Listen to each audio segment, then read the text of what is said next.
আপনারা এখান থেকে প্রশিক্ষিত হয়ে আপনারা ছড়িয়ে পড়বেন আমাদের জনসমাজে। এই জনসমাজের মধ্যে ছড়িয়ে গিয়ে আপনারা সাধারণ মানুষ, কমন মানুষ, তারা বলতেই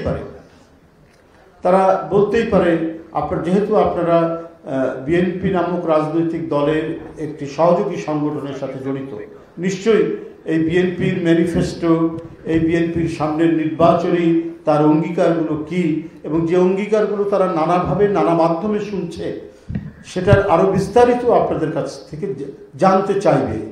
সুতরাং এই যখন জানতে চাই, আপনারা নিজেরাই যদি সমৃদ্ধ না হন, আপনারা নিজেরাই যদি ভালো মতো সেই সাবজেক্টগুলো যদি আপনারা বলতে না পারেন, তাহলে মানে আটকে যেতে হবে, মানুষের সেই জিনিসটা উপলব্ধি করতে পারবে না। কিছু সহজ কথা এমনভাবে কেউ বলছেন, কোনো রাজনৈতিক দল মানে এমন কথা সেটাকে হঠাৎ করে বলার চেষ্টা করছেন যাতে সাধারণ মানুষ সেটিকে সত্য বলে মনে করছে। হতেই পারে জান্নাতের টিকিটের কথা কেউ বলেন, বেহেশতের টিকিটের কথা।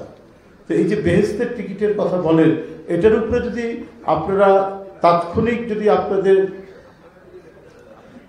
কিছু জানা থাকে, তখন আপনারা সেই কথা বলতে পারেন। যেমন গতকালই অনেকে আলোচনা করেছেন যে এই যে বেহেশতের টিকিটের কথা জামাত বলতে পারছে, যে কোনো এদেশের ধর্মপ্রাণ মানুষ একটু উৎকর্ণ হতে পারে, কান খাড়া করতে পারে, আরে বেহেশতের টিকিটের কথা কি, এরা কি বলে। তো তখন আপনাদেরকে এর একটা প্রতি উত্তর আপনাদেরকে সাজিয়ে রাখতে হবে, প্রতি উত্তর, কাউন্টার একটা অ্যান্সার আপনাদের থাকতে হবে। কারণ কেউ বলতে পারে না কে বেহেশতে যাবে কে দোজখে যাবে, এটা according to religion, according to ইসলাম কেউ বলতে পারে না। কিন্তু ধর্মে ভোটের জন্য, রাজনীতির জন্য কোন রাজনৈতিক দল এগুলো ব্যবহার করছে। তো সেটা আপনাদের এই বিষয়টা আপনাদের বলতে হবে। যেমন আমি আপনাদেরকে একটা উদাহরণ দিয়ে বলি, ইনডালজেন্স বলে ইংরেজিতে একটি কথা আছে, আপনি জানেন না? ইনডালজেন্স মানে এটা সহজ বাংলা হচ্ছে প্রশ্রয়, কিন্তু এটা এসছে আপনার ইউরোপের সেই মধ্যযুগের চার্চের, সেখান থেকে আপনার এই শব্দটি এসছে। ইনডালজেন্সটা কি ছিল? ইনডালজেন্সটা হচ্ছে যে পাপ মোচনের জন্য একটা চিঠি, পাদ্রীর একটা চিঠি। মানে তখন মধ্যযুগকে তো ইউরোপে অন্ধকার যুগ বলে। সেটা কিরকম, ধরেন একজন মানুষ মারা গেছে বা একজন মানুষের পাপ অনেক হয়েছে, এটা মোচন করার জন্য পাদ্রীর কাছ থেকে একটা চিঠি নিত।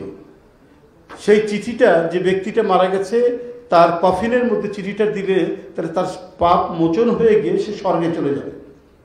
এইরকম মানে একটা বিষয় সে সময় প্রচলিত ছিল। অন্ধকার যুগকে ফিরিয়ে নিয়ে আসতে চাচ্ছে।